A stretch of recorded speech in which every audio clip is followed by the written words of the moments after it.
हे बच्चों, तो आज से हम लोग क्लास 12 फिजिक्स स्टार्ट करेंगे। ओके। और देखो, क्लास 12 फिजिक्स जो पार्ट 1 और पार्ट 2 है ना, वो साथ में चलेंगे। एक दिन पार्ट 1 का अपलोड होगा, दूसरे दिन पार्ट 2 का अपलोड होगा, वो पैरेलली हम लोग पढ़ेंगे। ओके। तो ये हो गया। और एक इम्पॉर्टेंट बात, देखो मैं क्या है कि मैं काफ़ी सारे वीडियोस, मैंने लेक्चर वीडियोस देखे हैं, काफ़ी सारे एजुकेटर्स अपलोड करते हैं। ठीक है। तो मैंने एक प्रॉब्लम देखी। वो प्रॉब्लम क्या है कि यार देखो, जो भी अपलोड करते हैं ना वीडियो, जो भी बच्चों को डाउट आता है ना कुछ डाउट आता है जब वीडियोस देखते हैं तो बच्चे डाउट कमेंट बॉक्स में पूछते हैं, तो शायद ही कोई एजुकेटर रिप्लाई करता होगा उस डाउट का, है ना।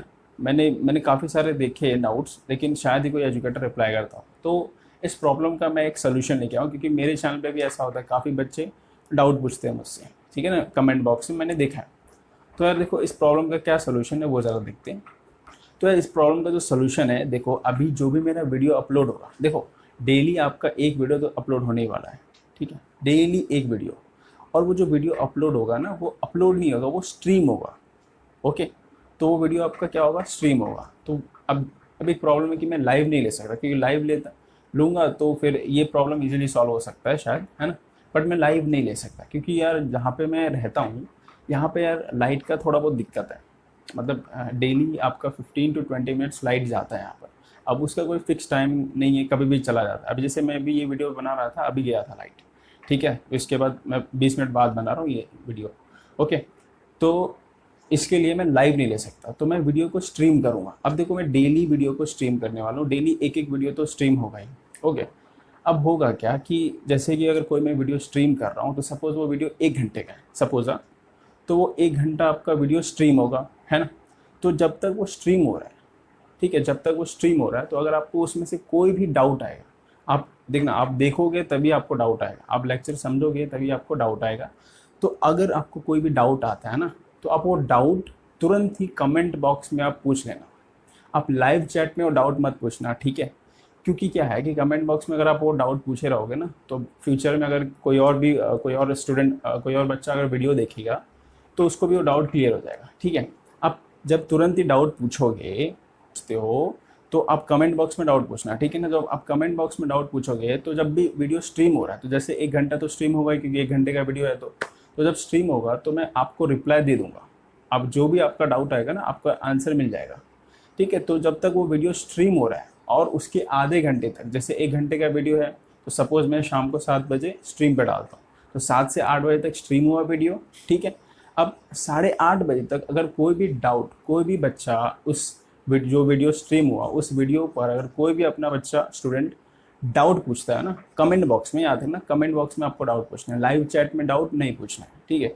तो उसका डाउट का रिप्लाई, वो बच्चे का डाउट का रिप्लाई मिल जाएगा, ठीक है।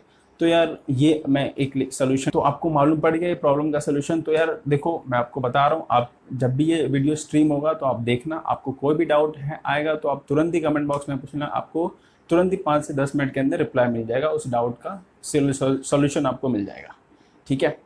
तो आई होप आपको अच्छा लगा होगा ये सोल्यूशन। अब चलिए हम लोग वीडियो को शुरू करते हैं। आज का जो टॉपिक है, आज का आपका क्या टॉपिक है, ray optics and optical instrument, ठीक है। अब जैसे कि मैंने आपको बताया, पहले पार्ट 2 फिर पार्ट 1 है, ये हम लोग पैरेलली अपलोड करेंगे, ठीक है ना। तो चलिए फिर शुरू करते हैं वीडियो। जो हम लोग पार्ट 2 से स्टार्ट करने वाले हैं, that is ray optics and optical instrument. तो यार पार्ट 2 और पार्ट 1, ये जो फिजिक्स का पार्ट 1 पार्ट 2 है, ये दोनों साथ में चलेंगे, ठीक है, पैरेलली चलेंगे। इसके क्योंकि क्या है, काफ़ी बच्चे बोलते हैं कि सर पार्ट 2 अपलोड करो, और काफ़ी बच्चे बोलते हैं पार्ट 1 स्टार्ट करने के लिए बोलते। तो मैं सोचा कि यार कि हम लोग दोनों पैरेलली स्टार्ट करते हैं, ठीक है ना।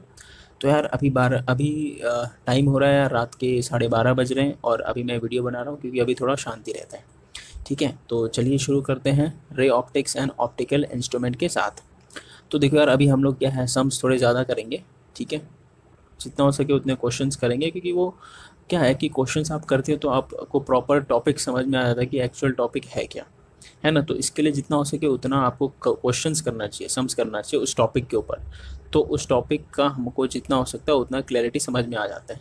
ओके, तो चलिए शुरू करते हैं। तो अभी हम लोग स्टार्ट करने वाले हैं रे ऑप्टिक्स। तो देखो बेसिकली क्या है कि हमें क्या पता है कि जो नेचर ने हमें आँखें दी हैं, जो हम जिस आँखों से हम देख सकते हैं, तो उन आँखों से हम कुछ इलेक्ट्रोमैग्नेटिक वेव्स देख सकते हैं, ठीक है ना। उस वेव्स में क्या आता है, बेसिकली लाइट आता है।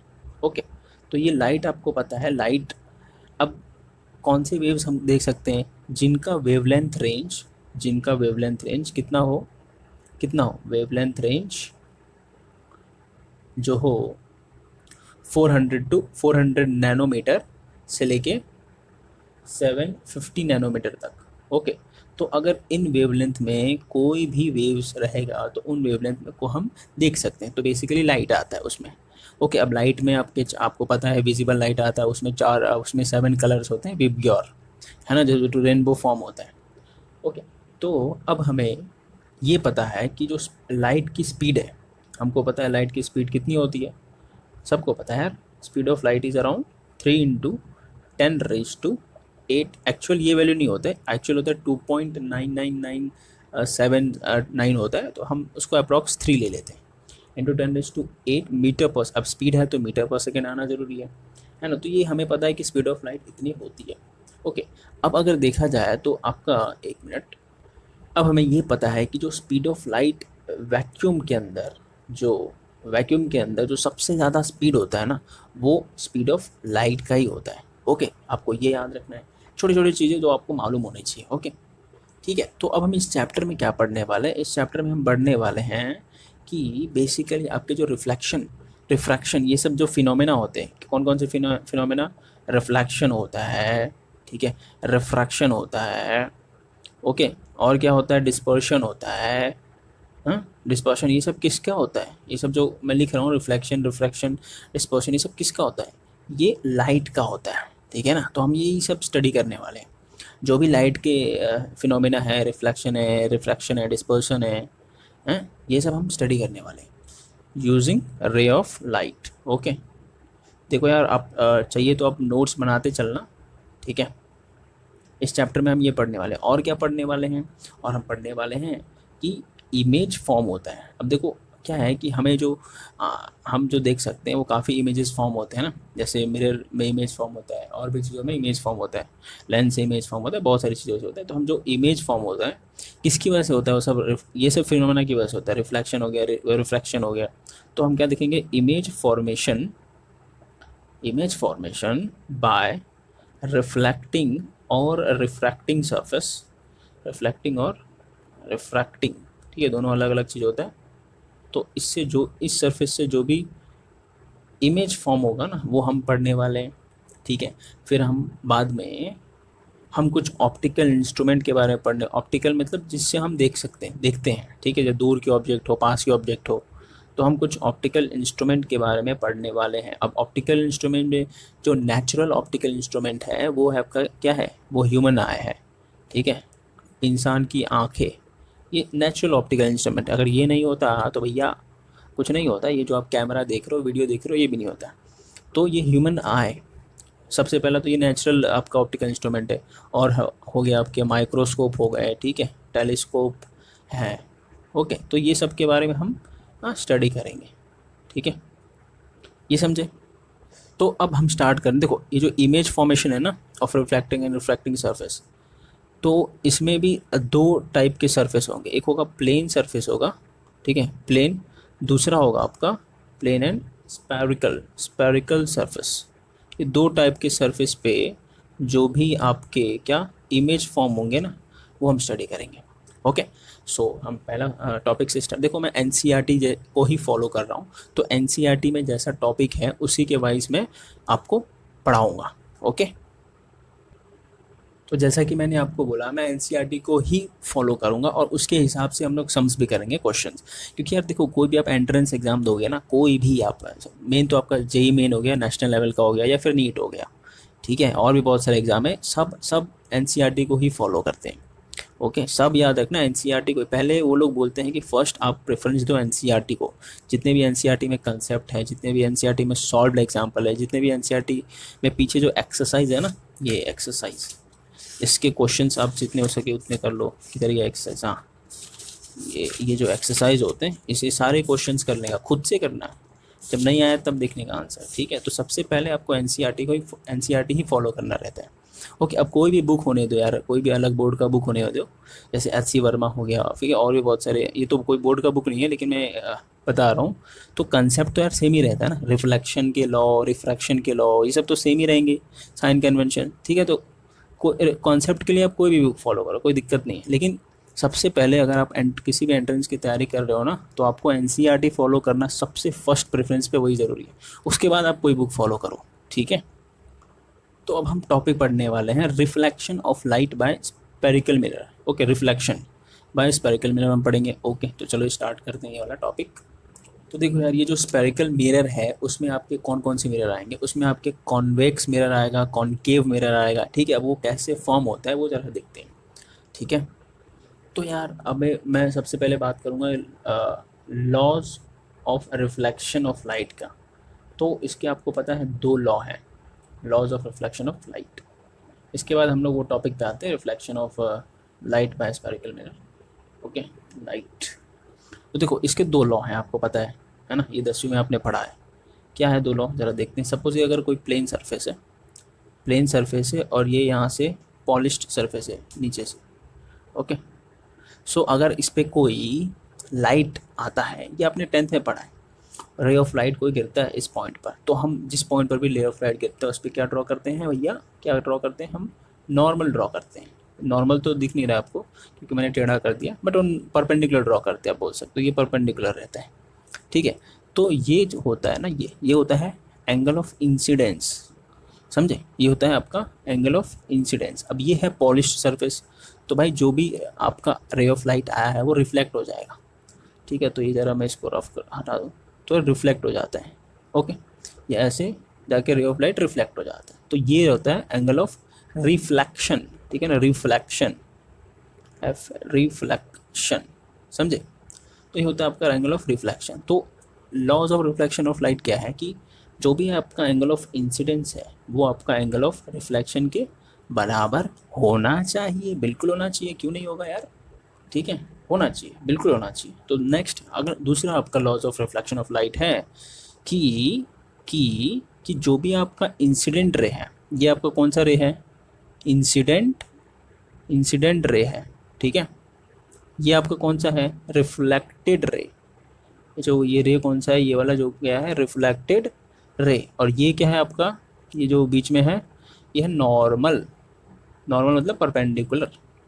ये तीनों आपके एक प्लेन में लाया करने चाहिए, ठीक है। इंसिडेंट रे, रिफ्लेक्टेड रे और नॉर्मल, ये तीनों आपके लाई इन वन प्लेन। ओके, तो ये आपके दोनों लॉ ऑफ रिफ्लेक्शन है, याद रहना चाहिए। अब ये वन प्लेन मतलब क्या होता है, देखो कभी भी जब प्लेन टर्म आया ना, प्लेन, इसका मतलब आप क्या समझोगे कि 2 डायमेंशनल की बात हो रही है वहाँ पे। ओके, क्या समझोगे, 2 डायमेंशन। 2 डायमेंशन मतलब देखो कैसे, कि अगर मैं 2 डायमेंशन ले लूँ, लेट्स से ये एक्स एक्सिस, ये वाई एक्सिस, इसको ही हम लोग 2 डायमेंशन बोलते हैं। तो ये जो इंसिडेंट रे, रिफ्लेक्शन रे है ना, और नॉर्मल है, ये एक्स और वाई और एक्स के प्लेन के अंदर ही है, इसी प्लेन पर है। जैसे ये बोर्ड है, बोर्ड पर ही है। लाइक अगर मैं बोलूँ जेड एक्सिस, यहाँ पे आप जेड एक्सिस ड्रॉ कर दो, मतलब जेड एक्सिस आपके पास, ये कैमरे के आपके जो स्क्रीन देख रहे हो आपके पास आ रहा होगा ये जेड एक्सिस। तो इस जेड एक्सिस का कोई भी प्लेन पर ये नहीं, मतलब ये 3D में नहीं रहेगा, स्पेस में नहीं रहेगा, ये हमेशा 2D में रहेगा, एक प्लेन में रहेगा, आप समझे। एक प्लेन जब भी आपका प्लेन टर्म आता है ना, इसका मतलब 2 डायमेंशनल आता है। ओके, याद रखना, जब भी प्लेन आया तो 2 डायमेंशनल, स्पेस आया रहा, कभी भी आपका स्पेस टर्म आया तो 3 डायमेंशनल, ठीक है, याद रहेगा। ओके, स्ट्रेट लाइन आया तो 1 डायमेंशनल। ओके, तो ये आपके 2 laws of reflection of light थे। अब हम आते हैं अपने टॉपिक पे, जो टॉपिक था आपका reflection of light by spherical mirror. तो उसमें क्या क्या है ज़रा देखते हैं। देखो ये सब का नोट्स बनाते चलना, ठीक है ना, आपको सम्स करने में बहुत हेल्पफुल रहेंगे, ठीक है। तो ये नोट्स आप बनाते चलना। अगर मैं बात करूँ स्पेरिकल मिरर कैसे बनता है, मतलब स्पेरिकल मिरर से कॉनकेव वगैरह, कॉनकेव मिरर, कॉन्वेक्स मिरर कैसे बनता है, तो बनता है, सपोज मैंने अगर कोई स्पीयर टाइप का एक ग्लास ले लिया, ठीक है ना, एक फुल स्पीयर टाइप का ग्लास का मटेरियल है। ओके, सो अगर मैं इतना पार्ट इसको काट देता हूँ, इतना पार्ट, देखो ये स्पीयर है, स्पीयर का ग्लास का मटेरियल है, ठीक है। अब देखो रिफ्रैक्टिव इंडेक्स पे भी काफ़ी डिपेंड करता है। ओके, जो आप कौन सा स्पीयर का मटेरियल ले रहे हो, उसके ग्लास के रिफ्रैक्टिव इंडेक्स पर। अब देखो, अब क्या होता है, तो अगर इस साइड को मैं इतना मैंने पार्ट काट के ले लिया, इतना जो है ना, इतना पार्ट मैंने काट के, अब देखो ये स्पेरिकल, इसको हम स्पेरिकल मिरर भी बोल सकते हैं, जो अपने ग्लास का मटेरियल लिया। तो स्पेरिकल, अगर मैं इसके सेंटर की बात करूं, ठीक है, तो जो भी आप मिरर ले रहे हो, सपोज मैंने ये इस पार्ट, ये साइड को एकदम पॉलिश कर दिया, ठीक है, तो अगर मैं इस पॉलिश किया इस साइड को, तो ये बन जाएगा आपका, क्या बन जाएगा, कॉनकेव मिरर बन जाएगा। कॉनकेव, इतना जो पार्ट है कॉनकेव मिरर बन जाएगा, ठीक है, ये हमने देखा हुआ है, ये हमारे 10th में भी था यार। अभी जो स्पेरिकल मिरर है उसका जो सेंटर है वो कॉनकेव मिरर का क्या होगा, कॉनकेव मिरर का वो क्या होगा, सेंटर ऑफ कर्वेचर होगा, ठीक है, क्या होगा, सेंटर ऑफ कर्वेचर, याद रहेगा। ओके, अब देखो ये इतना पार्ट कॉनकेव मिरर है। ओके, अब मैं क्या इसको रफ कर दूं, चलो भाई रफ कर देता हूँ। ओके, तो इस चीज़ को मैंने यहाँ पे रफ कर दिया, इसको भी रफ कर देता हूँ, ठीक है, हाँ रफ कर दिया। तो अब ये जो इसका मिडल रहता है, किसका, कॉनकेव मिरर का मिडल, इसको हम बोलते हैं, अब बेसिकली मैं स्पीयर के ग्लास से इस पार्ट को मैंने निकाला है ना, तो इसको हम स्पेरिकल मिरर बोलेंगे। ये समझे आप, एक स्पीयर के ग्लास से मैंने इस पार्ट को निकाला है, तो इसके लिए ये नहीं रहेगा आपका स्पेरिकल मिरर, जो कि आपका कॉनकेव मिरर होता है, ठीक है, और कॉन्वेक्स मिरर भी स्पेरिकल मिरर में ही आता है, याद रखना। ओके, दोनों स्पेरिकल मिरर में ही आते हैं, ये आप याद रखना, कंफ्यूज मत होना। स्पेरिकल मिरर में दोनों आते हैं, एक आता है कॉनकेव मिरर, दूसरा आता है कॉन्वेक्स मिरर, ठीक है, कॉन्वेक्स मिरर, ये दोनों आप याद रखना, ठीक है। ओके, तो मैं इसकी बात कर रहा था, इसका जो मिड पॉइंट है इसको हम बोलेंगे, क्या बोलेंगे, इसको हम पोल बोलते हैं, ये साइड में लिखता हूँ मैं, पोल बोलते हैं, ठीक है, POLE, पोल, किसका मिड पॉइंट, इस कॉनकेव मिरर का मिड पॉइंट। ओके, अब जो जो यहाँ से यहाँ तक जॉइन होता है, ठीक है, लेट्स से पैरेलल होता है, ठीक है, इसको हम और आगे तक एक्सटेंड कर देते हैं, तो इसको हम बोलते हैं प्रिंसिपल एक्सिस, एक प्रिंसिपल एक्सिस, पैरेलली जॉइन करना, याद रखना, पैरेलली, इस चीज़ को हम बोलेंगे प्रिंसिपल एक्सिस बोलेंगे, ठीक है। ओके, अब इस प्रिंसिपल एक्सिस पर सेंटर ऑफ कर्वेचर से लेके पोल तक, इसको हम क्या बोलेंगे, रेडियस, है ना। अब ये पार्ट रेडियस हो गया सेंटर से यहाँ तक, अब ये पूरा सर्कल का ये इतना डायमीटर था, तो इतना रेडियस हो गया ना, सीधी सी बात है स्पेरिकल का। ओके, तो ये हो गया आपका सेंटर ऑफ कर्वेचर से लेके पोल तक रेडियस ऑफ कर्वेचर, तो उसको मैं कहाँ पे लिखता हूँ, नीचे लिखता हूँ, रेडियस ऑफ कर्वेचर आप बोल सकते हो, रेडियस ऑफ कर्वेचर। ओके, ये हो गया आपका रेडियस ऑफ कर्वेचर, ये समझा, ये रेडियस ऑफ कर्वेचर कहाँ से कहाँ तक है, सेंटर से लेके ये पोल तक। ओके, अब जो फोकल लेंथ होता है ना, फोकल लेंथ वो रेडियस का आधा होता है, तो सपोज ये यहाँ से लेके यहाँ तक रेडियस है, तो इस पॉइंट पे यहाँ पे कुछ फोकल लेंथ होगा f, इस मिरर का, कॉनकेव मिरर का फोकल लेंथ होगा, ठीक है ना, तो ये याद रहेगा। ओके, तो फोकल लेंथ आप याद रखना, फोकल लेंथ जो होता है वो रेडियस का आधा होता है, क्या होता है, फोकल लेंथ रेडियस का हाफ होता है। अब ये फोकल लेंथ हाफ कैसे होता है, ये हम लोग अभी 2 मिनट में निकाल लेंगे, ठीक है, अभी इसके बाद मैं आपको बताता हूँ, ठीक है। अब जरा हम साइन कन्वेंशन देखते हैं, इसका साइन कन्वेंशन क्या है। तो देखो साइन कन्वेंशन, देखो आपका जो सब टॉपिक्स है मैं साथ में पढ़ा रहा हूँ, ओके, सब टॉपिक्स आप समझते हो ना। जैसे ये आपका 9.2 मेन टॉपिक है, reflection of light by spherical mirror, तो इसके अंदर ये सब जो है, ये सब जो है 9.2.1, 9.2.2, तो ये सारे सब टॉपिक्स हैं, तो ये मैं इसमें ही कवर कर दूंगा, ठीक है, अलग से लिखने नहीं जाऊंगा। साइन कन्वेंशन, फोकल लेंथ, उसके आगे कौन सा है, द मिरर इक्वेशन, ये सब मैं साथ में एक ही इसी टॉपिक में कवर करूँगा, रिफ्लेक्शन, क्योंकि ये सब टॉपिक्स यार, और भी है क्या 9.4 नहीं, फिर उसके बाद नया टॉपिक है रिफ्रैक्शन, ठीक है। तो अब हम क्या कर रहे थे, हम साइन कन्वेंशन बात कर रहे थे, ठीक है। तो जो साइन कन्वेंशन है वो कुछ इस तरीके से, जब आपका रे ऑफ लाइट जहाँ से भी जा रहा है, सपोज रे ऑफ लाइट जो है ना, रे ऑफ लाइट यहाँ से आ रहा है, रे ऑफ लाइट, ये आपका रे ऑफ लाइट है, समझे आप, रे ऑफ लाइट है। तो अगर मैं इसके ऑपोजिट में लूँ, ऑपोजिट में रे ऑफ लाइट यहाँ से आ रहा है, तो अगर मैं ऑपोजिट में बात करूँ, मतलब इस डायरेक्शन, राइट लेफ्ट के डायरेक्शन में अगर किसी भी चीज़ का बात करूँ, तो हमेशा नेगेटिव रहेगा, ठीक है। और रे ऑफ लाइट के डायरेक्शन में बात करूँ, मतलब राइट साइड में, ठीक है, तो हमेशा वो पॉजिटिव रहेगा, ये समझे। ठीक है। मतलब इसका मतलब क्या है, मैं आपको एक सिंपल एग्जांपल देके बताता हूँ। जैसे जैसे सुनो, आप आपने देखा होगा गाड़ी, फोर व्हीलर टू व्हीलर में मिरर लगा रहता है ना, मिरर लगा रहता है। तो जब लेट से मिरर कैसे बनाऊँ मैं, आपके घर के जैसा मिरर बना देता हूँ, ठीक है। तो मिरर जो रहता है वो क्या रहता है, वो आपका कॉन्वेक्स मिरर रहता है वैसे तो, ठीक है। तो अगर आप उस कांच में देखते हो गाड़ी के अंदर बैठ के, अगर आप उस मिरर में देखते हो तो आपको दिखता है कि कोई मतलब कोई भी गाड़ी या फिर कोई भी बंदा कोई भी मतलब आ रहा है, ठीक है ना, पास में आ रहा है। तो जब वो पास में आता है, ठीक है, गाड़ी के पास आता है, तो आपका रे ऑफ लाइट भी उसी के साथ आ रहा है ना, रे ऑफ लाइट भी उसी के साथ आ रहा है। तो अगर आप इसमें देखोगे तो आप क्या लोगे, इस, क्योंकि आप opposite to ray of light लोगे ना, तो इस कंडीशन में जितने भी टर्म आएंगे वो नेगेटिव आएंगे, ठीक है। अब उस कंडीशन में क्या नेगेटिव टर्म आएंगे, जैसे जैसे ये जो सपोज ये पर्सन है, ये आपका पर्सन है और ये वाला एरो आपका रे ऑफ लाइट है, ठीक है, क्योंकि रे ऑफ लाइट यहाँ से आपके मिरर में आ रहा है ना, उस गाड़ी के मिरर में, और ये पर्सन भी आपकी गाड़ी के पास ही आ रहा है। तो आप लोगे लेट से डिस्टेंस ऑफ ऑब्जेक्ट लोगे, मतलब ऑब्जेक्ट मतलब यहाँ पे पर्सन हो जाएगा। तो जो भी आप डिस्टेंस ऑफ ऑब्जेक्ट लोगे ना, मतलब इस साइड में होगे, जो भी आप डिस्टेंस ऑफ ऑब्जेक्ट लोगे इस रे ऑफ लाइट के अपोजिट डायरेक्शन में लोगे, तो वो माइनस में आएगा। आप समझ गए, नेगेटिव में आएगा। ओके, ये समझा आपको, ठीक है ना। तो अब जरा हम इसमें आते हैं, तो ये रे ऑफ लाइट के ऊपर डिपेंड करता है कि आपको कौन से डायरेक्शन में लेना है चीज़ें, ठीक है। तो ये मैं बस आपको आप ये समरी दिया, मतलब इन शॉर्ट दिया था कि अगर रे ऑफ लाइट के ऑपोजिट में आप लोगे तो वो जितने भी टर्म रहेंगे उसको आपको नेगेटिव लेना है, और रे ऑफ लाइट के साथ सेम डायरेक्शन में लोगे तो जितने भी टर्म रहेंगे उसको पॉजिटिव लेना है, ठीक है। अब हम बात करते हैं कि यहाँ पे डिस्टेंस ऑफ इमेज या फिर ऑब्जेक्ट का डिस्टेंस क्या क्या होगा, नेगेटिव होगा पॉजिटिव होगा, सब क्या होगा वो ज़रा देखते हैं, ठीक है।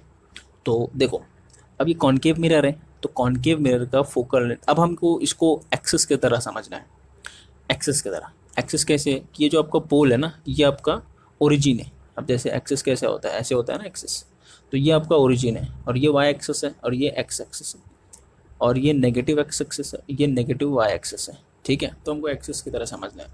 इसका मतलब जो इसका ये कॉनकेव मिरर का फोकल लेंथ रहेगा, फोकल लेंथ वो क्या रहेगा, वो क्या रहेगा, वो फोकल लेंथ इसका नेगेटिव में रहेगा। इसका हम लोग कॉनकेव मिरर की बात कर रहे हैं फिलहाल, कॉनकेव मिरर का, ओके। तो फोकल लेंथ नेगेटिव में हो गया, हम लोग एफ से दिखाते हैं उसका डिश। अब हम लोग ऑब्जेक्ट जो है हमेशा ज़्यादातर इधर लेफ्ट साइड में रखते हैं, तो सपोज यहाँ पे ऐसा ऑब्जेक्ट रख दिया तो वो भी लेफ्ट साइड में ही है, तो अकॉर्डिंग टू कार्टेशियन साइन अगर देखिए लेफ्ट साइड में है तो माइनस आएगा, ठीक है ना। ये आपका ओरिजिन, आपका पोल है, पोल ही आपका ओरिजिन है, ठीक है, ये आपको कंसिडर करना है। तो यहाँ पे ऑब्जेक्ट का डिस्टेंस हम लोग किससे लेते हैं, कौन से लेटर से लेते हैं, मोस्टली यू से लेते हैं। ऑब्जेक्ट डिस्टेंस हम लोग मोस्टली यू से कंसिडर करते हैं। तो हम लोग जो इसका फोकल लेंथ लेंगे वो, ये नेगेटिव इसका था, इसके लिए लिखा था ना, रे ऑफ लाइट के लिए नेगेटिव पॉजिटिव। तो फोकल लेंथ इसका कॉन्केव मिरर का क्या रहेगा, नेगेटिव। अब ऑब्जेक्ट डिस्टेंस हम लोग यू से डिनोट करते हैं मोस्टली, टेक्स्ट बुक में एनसीईआरटी में तो यू से ही डिनोट किया हुआ है, ठीक है। तो ऑब्जेक्ट डिस्टेंस कॉन्केव मिरर का क्या रहेगा, नेगेटिव में रहेगा, क्योंकि वो लेफ्ट साइड में है ना, ओरिजिन के लेफ्ट साइड में, ओरिजिन के लेफ्ट साइड में, ठीक है। अब इसका इमेज डिस्टेंस देखो, जो भी इसका इमेज फॉर्म होगा ना कॉन्केव मिरर का, जो भी इमेज फॉर्म होगा वो लेफ्ट साइड में ही होता है, बट ऐसे डाउनवर्ड्स होता है, नीचे ऐसे ऐसे फॉर्म होता है मोस्टली इमेजेस में बोल रहा हूँ, ठीक है।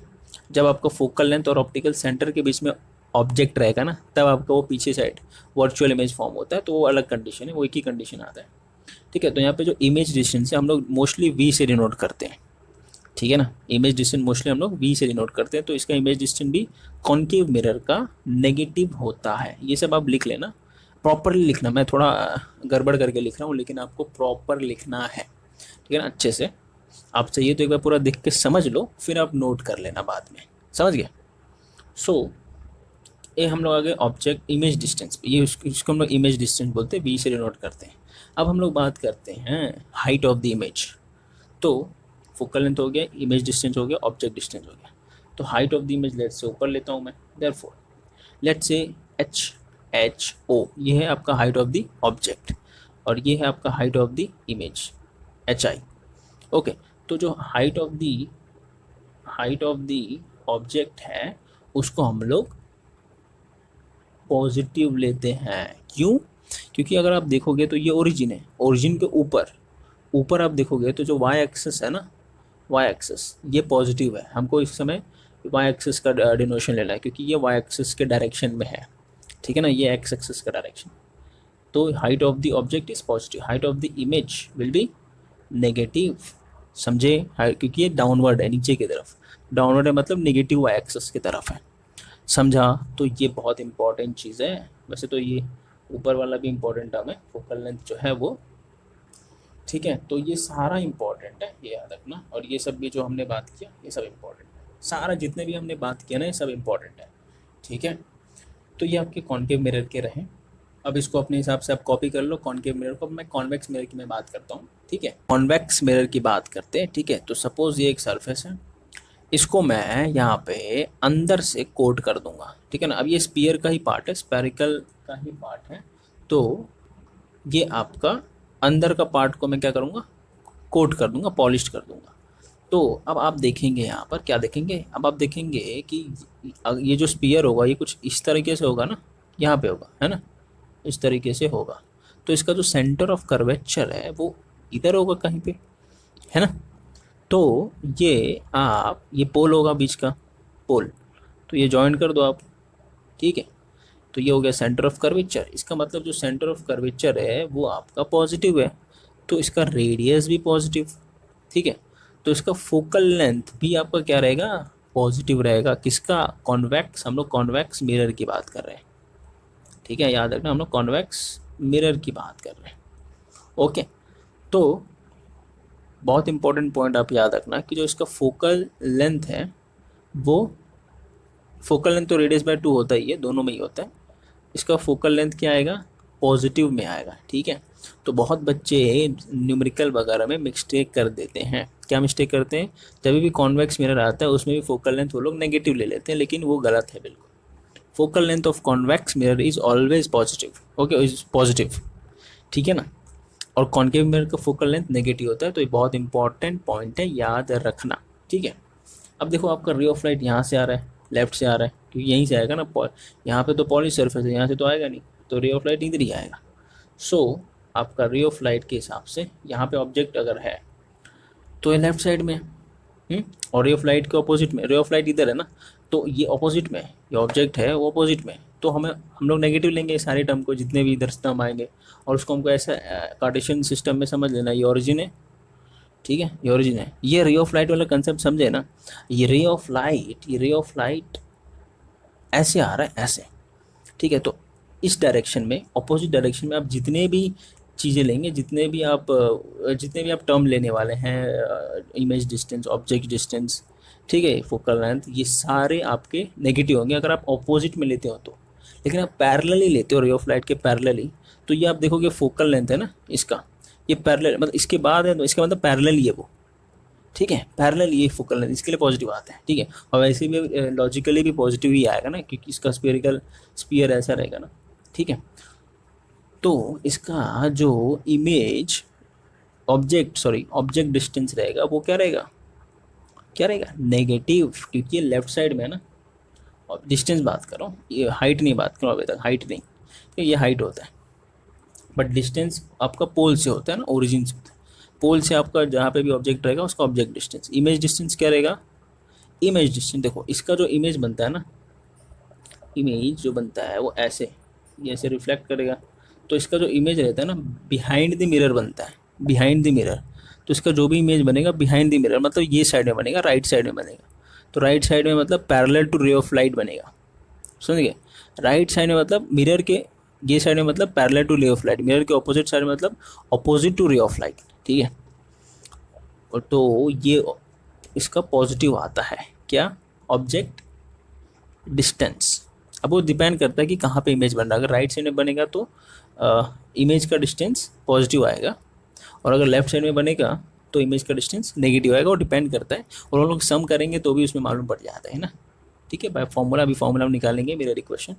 इसका height of the image, sorry पहले ऑब्जेक्ट है ना, हाइट ऑफ द ऑब्जेक्ट क्या आएगा, अगर ऊपर साइड में है तो पॉजिटिव आएगा, ऊपर साइड में है तो पॉजिटिव आएगा, और हाइट ऑफ द इमेज, अगर हाइट ऑफ द इमेज आपका ऊपर साइड में ही आता है, लाइक आपका क्या होता है कभी कभी इसमें मोस्टली कॉन्वेक्स मिरर में जो इमेज आता है ना वो वर्चुअल आता है, इरेक्ट आता है, इरेक्ट मतलब सीधा आता है, इन्वर्टेड नहीं आता है। अब कॉन्केव मिरर में आपका इन्वर्टेड आता है, तो इसमें mostly height of the image positive ही आता है मोस्टली, ठीक है ना, याद रखना mostly height of the image positive आता है क्योंकि वो इरेक्ट सीधा आता है, ठीक है। अगर उल्टा आ गया नीचे साइड में हाइट ऑफ द इमेज आपका नेगेटिव हो जाएगा क्योंकि वो नेगेटिव एक्सिस की तरफ चला जाएगा।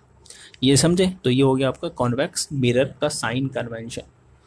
ओके, तो यार ये जो आपका formation of images bye mirror है ये चीज़ दिया नहीं है, ये 10th में था, है ना, बट ये आपके टेक्स्ट बुक में नहीं दिया है एनसीईआरटी के। आप गूगल पे सर्च मारोगे तो मिल जाएगा, जैसे कि आपको इमेज में भी दिख रहा होगा, है ना, इमेज में यहाँ पे रख देता हूँ, डाल देता हूँ, इमेज में आपको दिख रहा है। तो ये फॉर्मेशन ऑफ इमेजेस है by concave mirror, concave mirror का। कॉन्वेक्स मिरर का भी आप देखोगे, कॉन्वेक्स मिरर का भी देखो, कॉन्वेक्स मिरर का भी रहेगा, ठीक है, कॉन्वेक्स मिरर का भी आप देख सकते हो, ठीक है। तो कॉनकेव और कॉन्वेक्स मिरर दोनों का आप फॉर्मेशन ऑफ इमेजेस देख लिए, तो उसके हिसाब से आपका जो इमेज है वो क्या आता है रियल।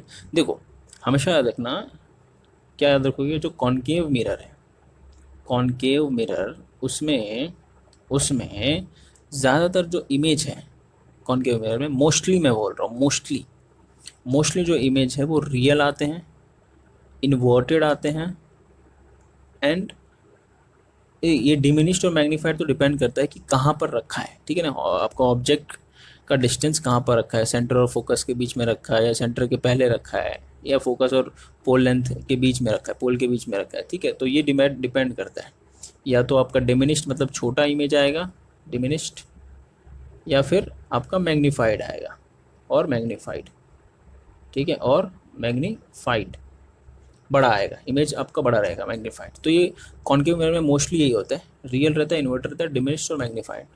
और कॉन्वेक्स मिरर की अगर मैं बात करूं, कॉन्वेक्स मिरर, तो इसमें जो इमेज आता है ना वो वर्चुअल रहता है, ठीक है, और इरेक्ट रहता है, सीधा रहता है, ठीक है ना, इरेक्ट मतलब सीधा, इन्वर्टर मतलब उल्टा होता है, ठीक है। इसमें भी आपका डिपेंड करता है कि कहाँ पे ऑब्जेक्ट का डिस्टेंस रखा है, कितने डिस्टेंस पे रखा है, तो उसके हिसाब से या तो डिमिनिश्ड रहेगा या मैग्नीफाइड रहेगा, ठीक है, वो डिपेंड करेगा। ओके, ठीक है। तो ये दोनों तो याद रखना, मोस्टली केसेस में मोस्टली कॉनकेव मिरर में रियल इन्वर्टेड आता है और मोस्टली कॉन्वेक्स मिरर में वर्चुअल इरेक्ट आता है, ठीक है।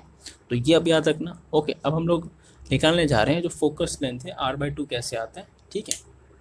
तो यार वो प्रूफ करने से पहले अब जरा हम प्रिंसिपल या रूल्स देख लेते हैं कि इमेज आपका कैसे, कौन से रूल्स, कौन से प्रिंसिपल को आप फॉलो करेंगे तो फॉर्म होगा, ठीक है। तो लेट्स से आप कोई भी मिरर लो, कॉन्वेक्स मिरर ले लो या कॉनकेव मिरर ले लो, दोनों में रूल्स सेम ही लगते हैं, ठीक है। सो लेट्स से मैं क्या लेता हूँ, पहले मैं वही ले लेता हूँ, क्या, कॉनकेव मिरर ले लेता हूँ, ठीक है। ये क्या है भाई, एक मिनट, हाँ, तो ये हो गया आपका कॉनकेव मिरर, ठीक है। ये आपका क्या है, कॉनकेव मिरर, क्योंकि बाहर साइड में कोटेड है तो कॉनकेव मिरर, अंदर साइड में कोटेड रहता तो कॉन्वेक्स मिरर हो जाता, ठीक है, अंदर साइड।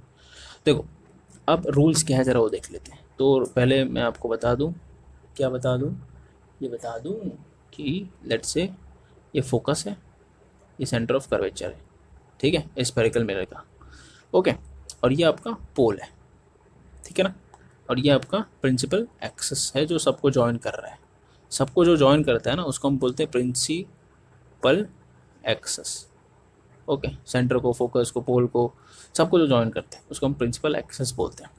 तो रूल्स क्या है, देखो 4 रूल्स है, उसमें से आप कोई भी 2 या 3 रूल फॉलो करो ना तो इमेज का फॉर्मेशन मिल जाता है। तो पहला रूल क्या है कि अगर अगर अगर कोई भी रे ऑफ लाइट, लेट्स से मैं एक ऑब्जेक्ट लेके बनाता हूँ, लेट्स से एक ऑब्जेक्ट यहाँ पर है, ठीक है, कोई भी रे ऑफ लाइट, थोड़ा सा और दूर लेता हूँ ऑब्जेक्ट को, लेट्स से यहाँ पे लेता हूँ, यहाँ पे ले लेता हूँ, ठीक है। तो ये ऑब्जेक्ट है, तो कोई भी रे of light, let's say object का रे ऑफ लाइट ऐसे जाएगा, पैरेलल टू प्रिंसिपल एक्सिस होगा। फर्स्ट रूल है, ऑब्जेक्ट का रे ऑफ लाइट है यहाँ से जा रहा है लेफ्ट से, तो ऑब्जेक्ट के ऊपर जो रे ऑफ लाइट गिरेगा मिरर पे ऐसे जाएगा, ठीक है। तो रे ऑफ लाइट अगर पैरेलल टू प्रिंसिपल एक्सिस है तो वो हमेशा रिफ्लेक्शन के बाद फोकस से पास करेगा, ये समझे। तो ये फर्स्ट रूल हो गया, ये फर्स्ट रूल हो गया, ये समझा। Parallel to principal axis passes to focus, तो मैं इसको शॉर्ट में कैसे लिखूंगा, parallel to principal axis, P A मतलब प्रिंसिपल एक्सिस, एंड पासिस, ये आपको खुद लिखना, लिख लेना properly, passes through focus, F मतलब फोकस, ठीक है, ये समझा। अब दूसरा रूल क्या है ज़रा वो देखते हैं। तो दूसरा रूल ये है कि अगर इस रे of light centre of curvature से पास कर रहा है, याद रखना सेंटर ऑफ कर्वेचर से अगर वो रे ऑफ लाइट पास कर रहा है, तो ऐसे वो पास किया, ठीक, तो वो पाथ को रिट्रेस करेगा, ठीक है ना। अब जैसे अगर प्लेन मिरर पे कोई भी सीधा रे ऑफ लाइट गिरा दो तो उसका जो रिफ्लेक्शन है वो सीधा ही चला जाएगा ना, उल्टा। तो वैसे ये भी है, ये इतना जो पार्ट है ना, ये behave as a plane surface इसके लिए, रे ऑफ लाइट के लिए, ठीक है, ठीक है, ये समझा। तो ये आपका ये जो पाथ है ना, ये पाथ सेंटर ऑफ कर्वेचर से पास होगा, ये पाथ को रिट्रेस करेगा, मतलब वापस से इधर ही से रिफ्लेक्ट हो जाएगा, समझ गए। मतलब ये इतना जो पार्ट है ना वो प्लेन सरफेस की तरह बिहेव करेगा, ये समझा। ये आपका दूसरा रूल हो गया, मतलब passes through centre of curvature, आप लिख सकते हो पासिस थ्रू रे of light passes through centre of curvature and retrace it path, retraces its path, ठीक है। आपके टेक्स्ट बुक में दिया है, जरा मैं आपको बता देता हूँ आपके टेक्स्ट बुक में कहाँ दिया है। आपके टेक्स्ट बुक में ये देखो, ये जो 4 पॉइंट आपको दिख रहे हैं यहाँ पे, 1 पॉइंट, दूसरा पॉइंट, तीसरा पॉइंट, 4 पॉइंट, ये 4 रूल है। तो ये चारों रूल यही है, आपको चाहिए तो यहाँ से भी आप लिख सकते हो, ठीक है ना। ओके, तो देख लो यहाँ पर मिरर इक्वेशन में, एक्चुअली है मिरर इक्वेशन के इसमें कंसेप्ट में दिया हुआ है, बट इन लोगों को पहले ही देना है, जब बात क्या करें, दे दिया, ठीक है। तो ये आपका सेकेंड रूल हो गया, ये समझे। अब थर्ड रूल क्या है, देखो आप टेक्स्ट बुक से लिख लेना। थर्ड रूल ये है कि अगर मेरा रे ऑफ लाइट पोल पे जा रहा है, पोल पे रे ऑफ लाइट अगर वो जा रहा है, समझे, तो ये एक बन जाएगा आपका एंगल ऑफ इंसिडेंस के जैसा बन जाएगा, है ना। इतना एंगल ऑफ इंसिडेंस हो गया। अब एंगल ऑफ इंसिडेंस तो ये आपका रिफ्लेक्ट कर देगा, ये क्या करेगा, रिफ्लेक्ट करेगा, क्या करेगा ये, एक मिनट रुको, ये फोकस इधर मैं लिख देता हूँ, ये आपको क्या करेगा, रिफ्लेक्ट कर देगा, समझे। ये आपको क्या करेगा, रिफ्लेक्ट कर देगा, मतलब ये हो जाएगा एंगल ऑफ रिफ्लेक्शन आर, ये समझे, एंगल ऑफ रिफ्लेक्शन आर। तो ये थर्ड रूल हो गया आपका। अगर कोई भी रे ऑफ लाइट पोल पे जा रहा है, पोल पे रे ऑफ लाइट जा रहा है, तो उस पोल पर वो इंसिडेंट एंगल के फॉर्म में गिरेगा रे ऑफ लाइट, और वहाँ से रिफ्लेक्टेड रे के फॉर्म में वापस बाहर आएगा रे ऑफ लाइट, ठीक है। तो ये आपका हो गया थर्ड रूल। तो यहाँ पे आप बोल सकते हो angle of I according to law of reflection is equal to angle of R, ठीक है। तो ये आपका थर्ड रूल हो गया, एंगल ऑफ आई, एक मिनट, एंगल क्यों ना, angle of I is equals to angle of R. Fourth rule जरा देखते हैं, फोर्थ रूल क्या है। तो फोर्थ रूल ये बोलता है कि अगर रे ऑफ लाइट फोकस से पास हो रहा है, ठीक है ना, ये फोर्थ रूल है, फोकस से पास हो रहा है। देखो चारों रूल मैंने इसी में बता दिया है। अगर वो फोकस से पास हो रहा है, ये पोल है ना यहाँ पे, अगर वो फोकस से पास हो रहा है तो वो principal parallel to principal axis होगा। प्रिंसिपल एक्सिस ये है, तो उसमें कुछ समझ में आ रहा है आपको, तो मतलब सारे रूल समझ में आ गए ना। तो ये पैरेलल टू प्रिंसिपल एक्सिस होगा, तो ये आपका फोर्थ रूल है, फोकस से पास हुआ तो पैरेलल टू प्रिंसिपल एक्सिस, ठीक है। तो आप देखोगे सारा रूल मिला के यहाँ पे कुछ ऐसा इमेज, वो तो डिपेंड करता है कि कैसे आप मतलब सेंटीमीटर में डिपेंड, आपको स्केल से अगर आप ड्रॉ करोगे ना तो प्रॉपर आता है, स्केल से पूरा जितना सेंटीमीटर दिया है वो सेंटीमीटर लेके अगर ड्रॉ करोगे तो proper height of the image, distance of the image आता है, ठीक है ना।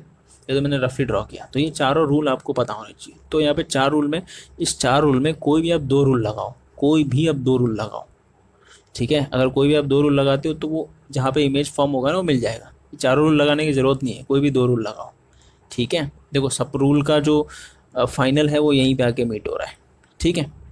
आप अगर स्केल से ड्रॉ करोगे ना तो प्रॉपर आता है, ठीक ठीक है। तो ये आपको समझा, ओके। आई होप आपको समझ में आ जाएगा रूल्स प्रिंसिपल, और ये दोनों के लिए लागू होता है, ये कॉनकेव मिरर के लिए भी और कॉन्वेक्स मिरर के लिए भी यही लागू होता है, दोनों के लिए, ठीक है ना। देखो ये चारों रूल आप यहाँ से लिख सकते हो, मिरर इक्वेशन के जो टॉपिक में आप आओगे टेक्स्ट बुक में, तो यहाँ पे ये चारों रूल दिया हुआ है। ओके ओके, तो अब हम लोग f is equals to R by two निकालते हैं। ठीक है, कैसे आएगा जरा देख लेते हैं। तो देखो ये जो यहाँ पे जो ये जो आपके टेक्स्ट बुक में जो डायग्राम दिया है ना, वो ऑब्जेक्ट ना वो नीचे की तरफ है, मतलब डाउन नीचे की तरफ आपका ऑब्जेक्ट है। ठीक है, तो जो सेंटर से पास होता है नीचे की तरफ डाउनवर्ड्स ऑब्जेक्ट है, याद रखना ऑब्जेक्ट जो है वो नीचे की तरफ। ओके, ऊपर जैसे हम लोग मोस्टली ऊपर की तरफ ऑब्जेक्ट लेते हैं ना, बट यहाँ पे नीचे की तरफ। तो जो ऑब्जेक्ट ये आपका रूल पता है आपको, रूल सेंटर से जाएगा तो सेंटर से रिट्रेस होगा, एक ये रूल है। दूसरा फोकस से पास होगा तो प्रिंसिपल एक्सिस के इक्वल रहेगा, ये भी एक रूल है ना, ये पता है ना। अब ये ऑब्जेक्ट कितना बड़ा है यहाँ पे मैंने साइज बताया नहीं है, ऑब्जेक्ट और भी बड़ा हो सकता है या फिर और भी हो सकता है, वो उसके हिसाब से रे ऑफ लाइट यहाँ पे लिया है। तो सेंटर से गया, सेंटर ऑफ कर्वेचर पे पास हुआ है, और यहाँ पे फोकस से गया और पैरेलल टू प्रिंसिपल एक्सिस। ठीक, तो यहाँ पे देखो, ठीक है, ओके इतना समझ गया। तो अब देखो, अब मैं क्या करता हूँ, देखो ये जो है ना ये परपेंडिकुलर है, तो ये एक इंसिडेंट रे के जैसा है और ये एक रिफ्लेक्टेड रे, तो ये दोनों इक्वल होंगे। ठीक है, और बाय ऑल्टरनेट एंगल ये जब थीटा है तो ये भी थीटा होगा, सिंपल है। और ये थीटा है तो ये आपका टू थीटा होगा, है ना, बाय प्रॉपर्टी, ट्रायंगल की प्रॉपर्टी। ठीक है, तो अब देखो, अब मैं एम से लेके डी पर परपेंडिकुलर ड्रॉ करता हूँ। ठीक है, एम से, तो यहाँ पे जब आप टैन थीटा लोगे, क्या लोगे, टैन थीटा, तो टैन थीटा बताओ क्या आता है, एम से मैंने परपेंडिकुलर ड्रॉ किया, ऑपोजिट अपॉन हाइपो, ऑपोजिट क्या है यहाँ पर, M D upon, sorry opposite upon adjacent आता है सी डी। ठीक है, अब यहाँ पे आप टैन टू थीटा ले लो, तो टैन टू थीटा आपका क्या आएगा, M D upon F D. ठीक, M D upon F D. Okay, इतना समझा। अब देखो एक रे होता है जिसका नाम है, यहाँ पे बताता हूँ, पैरेक्सियल रे। ठीक है, अब ये क्या होता है, पैरेक्सियल रेज क्या होता है, मैं ज़रा बताता हूँ। देखो यार, ये थोड़ा रात का टाइम है तो छोटे छोटे मोटे थोड़े बहुत कीड़े आ रहे हैं। ठीक है, वो पता नहीं कहाँ से उड़ उड़ के आ रहे हैं, और लाइट चालू है शायद इसकी वजह से आ रहे हैं। ठीक है, तो बीच बीच में आपको बोर्ड पे दिख रहे होंगे, है ना। तो ये अराउंड अभी यहाँ पे अभी 2 बज रहा है। ठीक है ना, अराउंड रात का 2 बज रहा है, 2 o'clock हो रहा है, तो इसकी वजह से ये आपको दिख रहे हैं, वरना दिन का टाइम रहता तो नहीं दिखते। ठीक है ना, लाइट में आपको पता है छोटे मोटे कीड़े आ जाते हैं, लाइक फतंगे वगैरह जैसे। ओके, सो अब हम लोग पैरेक्सियल रे की बात कर रहे थे, तो पैरेक्सियल रे क्या है ज़रा वो देखते हैं। तो पैरेक्सियल रेज वो रेज होता है, अब जैसे मैं बात करूँ, ये मिरर है, ठीक है ना, ये आपका क्या है, मिरर है। ये मिरर को मैंने कोट नहीं किया था यहाँ से। ठीक है, तो ये जो मिरर है ये आपका प्रिंसिपल एक्सिस है। तो जो पैरेक्सियल रेज होता है वो होता है कि वो, ये आपका पोल है यहाँ पे, तो वो क्या करता है, वो पैरेक्सियल रेज वो रेज होता है जो जस्ट पोल के पैरेलल रहता है, वो तो रहता है ये रेज, लेकिन जस्ट पोल के पास में वो रेज रहता है, वो रेज आता है। ठीक है, जस्ट पोल के बहुत पास में। ठीक है, और अब यहाँ से क्या होगा, फोकस से तो पास होगा ना, पैरेलल टू प्रिंसिपल एक्सिस हो गया। अब पास करेगा किससे, फोकस से पास करेगा यहाँ पे, तो ये आपका फोकस हो गया। तो आप देख सकते हो यहाँ पे जो एंगल बन रहा है, ये थीटा जो बन रहा है यहाँ पे, जैसे ये 2 थीटा बन रहा है ना, तो यहाँ पे जो एंगल बनेगा ये बहुत ज़्यादा स्मॉल रहेगा, very very small, very small. ठीक है, आप या फिर स्मॉल बोल सकते हो, वेरी स्मॉल या स्मॉल बोलो।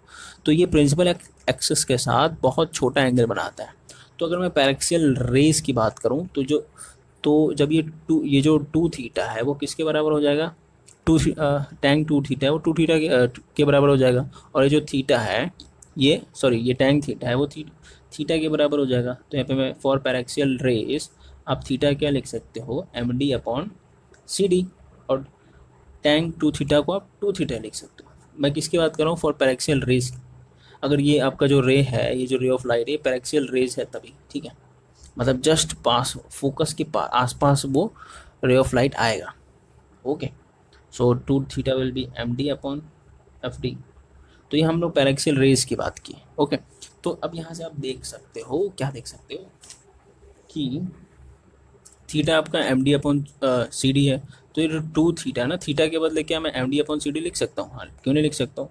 थीटा के बदले यहाँ पे जो थीटा है उसके बदले मैं M D upon C D लिख सकता हूँ, है ना, क्योंकि थीटा की वैल्यू ये है, is equals to M D upon F D. Okay, अब एम डी तो कैंसिल हो गया, तो बचेगा क्या, बचेगा। तो अगर मैं एफ डी को उधर लेके आ जाऊँ, F D is equals to C D ऊपर जाएगा, सी डी और ये 2 मल्टीप्लाई में यहाँ पे आके डिवाइड हो जाएगा। तो एफ डी आपका क्या है बेसिकली, क्या एफ डी आपका फोकल लेंथ नहीं है ना, एफ डी आपका फोकल लेंथ है। क्या सी डी जो है, सी ये सी रहा, सी डी सी से लेके डी तक, देखो सी है, सी डी सी से लेके डी तक क्या आपका रेडियस नहीं है, हाँ रेडियस है बिल्कुल। तो ये आपका प्रूव हो गया यहाँ पे F is equals to R by two, ठीक है, ये समझा है ना। हाँ तो ये याद रखना, ये पैराक्सियल रेज याद रखना, जो पोल के बहुत पास में ही रे ऑफ लाइट गिरता है और अपना प्रिंसिपल एक्सिस से बहुत छोटा एंगल बनाता है, जैसे आप देख सकते हो ये वाला एंगल, ठीक है। तो सेंटर से भी अगर वो रे ऑफ लाइट पास होता है ना, अगर सपोज यहाँ पे कोई सेंटर है तो ये ऐसा इस पॉइंट पर रहेगा वो, तो ये एंगल जो रहेगा ना बहुत स्मॉल रहेगा, ठीक है। यहाँ पे आप देख सकते हो कि पैराक्सियल रे का क्या बोला है कि they are incident at point close to the pole of the mirror and make small angle with the principal axis, ठीक है ना, तो याद रखना। तो यार अगला टॉपिक है आपका मिरर इक्वेशन, ये ज़रा करते हैं। देखो यहाँ पे आप कुछ डायग्राम देख सकते हो, कुछ क्या, ये आपका वही है, रिफ्लेक्शन हुआ है यहाँ पे, कॉनकेव मिरर है ये ए बी आपका ऑब्जेक्ट डिस्टेंस है यू, ठीक है, और यहाँ पे इमेज फॉर्म हुआ है B image distance.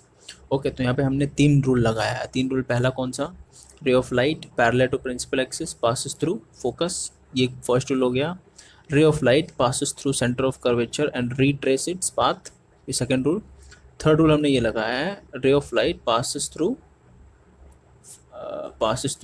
The pole and it is reflected as a laws of, मतलब angle I is equal to angle R के फॉर्म में रिफ्लेक्ट हुआ है, ठीक है।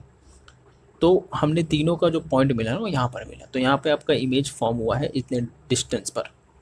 तो आप इसमें अब क्या देख सकते हो, देखो इसके पहले वाला जो मैं R F is equals to R/2 मैंने जो प्रूव किया था, है ना, ये प्रूव किया था, याद है ना। तो ये हमने जो एम, ये पॉइंट एम था कि नहीं था, और ये पॉइंट आपका पी था। तो यहाँ पे मैंने क्या ड्रॉ किया था, देखिए परपेंडिकुलर ड्रॉ किया था ना, याद है ना, यहाँ से परपेंडिकुलर ड्रॉ किया था, याद है कि नहीं, है ना, एमडीएम में परपेंडिकुलर ड्रॉ किया था। तो ये मैंने कब ड्रॉ किया था, जब मैंने पैराक्सियल रेज लिया था तब, ठीक है, पैराक्सियल रेज। अब पैराक्सियल रेज में आपको पता है क्या डबल ए आ गया, कोई दिक्कत नहीं, पैराक्सियल रेज लिया था तब ड्रॉ किया था। पैराक्सियल रे आपको पता है, रे ऑफ लाइट एकदम पोल के पास में रहेगा, तो जब एकदम पोल के पास में रहेगा तो ये जो स्ट्रेट लाइन ही दिखेगा, है ना। तो ये आपका पॉइंट एम रहेगा, पॉइंट पी रहेगा, बट मैं उसको बस मैग्नीफाइड करके मैंने उसमें दिखाया था, है ना। हम लोग डायग्राम मैग्नीफाइड करके दिखाएंगे ना, तो इतना छोटा दिखाऊंगा तो कैसे समझेगा, सीधी सी बात है। तो मैंने पैराक्सियल रेज के लिए वो मैंने एम से डी पर परपेंडिकुलर, मतलब हम लोग परपेंडिकुलर ड्रॉ किए थे, ठीक है। तो यहाँ पे भी ऐसे ही कुछ होगा, बाद में होगा, अभी नहीं होगा, ठीक है।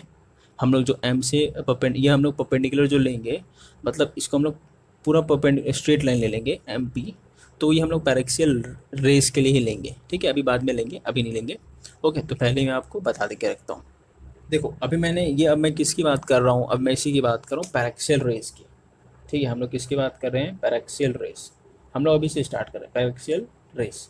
तो पैराक्सियल रेस में जैसे कि अब इसको मैंने मैग्नीफाइड करके खाली दिखाया, ये रे ऑफ लाइट जो है ना एकदम पास में है, एकदम पोल के पास में, इसको मैंने मैग्नीफाइड करके दिखाया और कुछ नहीं। तो ये M P X straight line की तरह दिखेगा, है ना, जब रे ऑफ पैराक्सियल रे है तो अगर मैं 2 ट्रायंगल की बात करूँ, triangle A dash, sorry A dash इसको लिया नहीं हो क्या मैं, ये आपका ए डैश है, okay, triangle A dash B dash और एफ, ये एफ इधर है, तो ये एक ट्रायंगल दिख रहा है आपको छोटा सा, ठीक है। और ट्रायंगल एम पी एफ, ये दोनों ट्रायंगल आर सिमिलर। अब आप बोलोगे आपको सिमिलैरिटी टेस्ट तो पता है ना, सिमिलैरिटी टेस्ट कैसे करते हैं।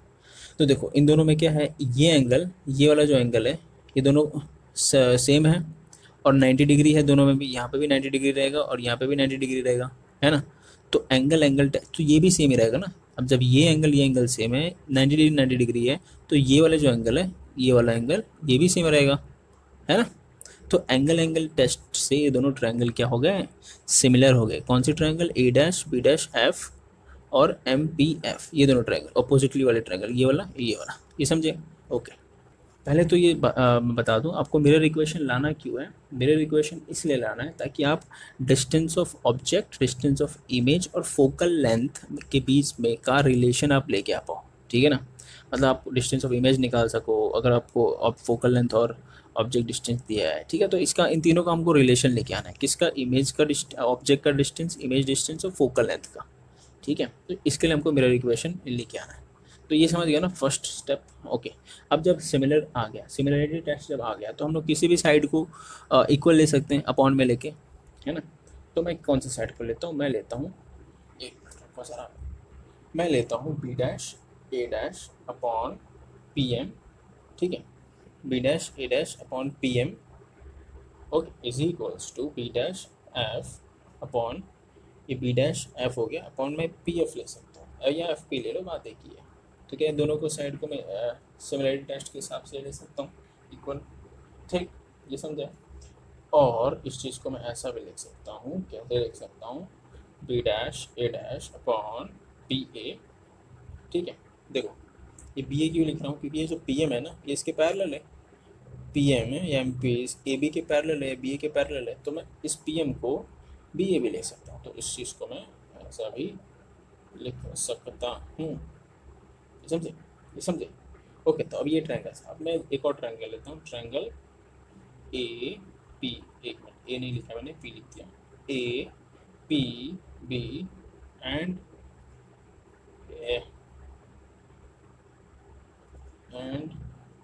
Triangle A dash P B dash.